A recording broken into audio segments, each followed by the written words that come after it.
Hey guys, how you doing Facebook? Well, this is Johnny again.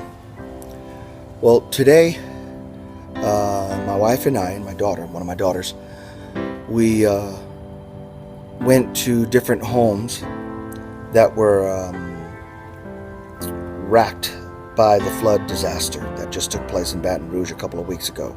And we went on behalf of the Love Thy Neighbor outreach over at Family Worship Center, just to kind of be a little light in this time of darkness for all of them. We presented a box of cleaning supplies and toiletries and, paper towels and stuff like that. Stuff that, just to kind of make this go by just a little bit easier.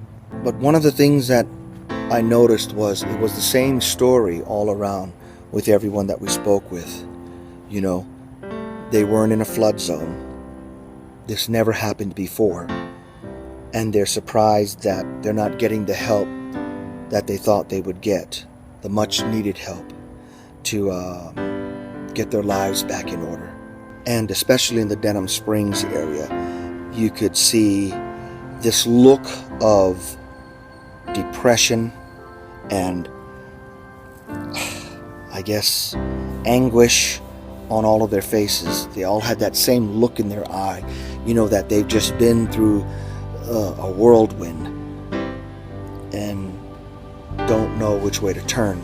And one thing that was a blessing for me was to realize how generous a lot of you were across the country and even locally of all the help that you sent in, whether it was clothing or food items or cleaning items. It all really made a difference in these people's lives. And the best thing to do is to make boxes like how we did and take them to these people who just so desperately needed it. One guy that we went to his house, he was an elderly fellow, maybe in his late 60s or so. When I asked him, just straight out, what are you going to do now? He said, I don't know. He said, FEMA came by and gave him a check for $15,000. That's it. And I could see the anger, I could see the madness, I could see the sadness, I could see the sense of, I thought my government was going to do better with me with this. You could see that all on his face. But one thing that you can see was when we gave him those boxes, and I explained to him, I said, God can bring you through all this. You could see they had this look like they just wanted to bust out crying. Some did. One house we went to, it was two sisters, one locally from here and one was from Florida. They came here because of their 83-year-old mother, and they sent the mother away because they did not even want their mother to see what the house looked like while they were literally just tearing it out and gutting it to nothing but like the skeletal shell of this home. And they said that this was their mother's life, and they know that if she saw the shape that it was in with the water 4 feet high, that when they opened the doors, the water poured out after sitting for days, getting contaminated. They said that would have been probably too much for the mother to bear.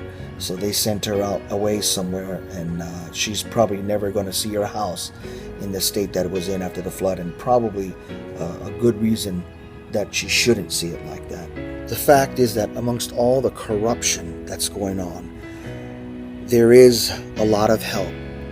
And the number one thing that I got today, we served, I think, 39 homes, and all of them say it was the church that came and provided. It was no other agencies. But they said that it was the church, and the churches, the local churches here in Baton Rouge, that came out strong for them.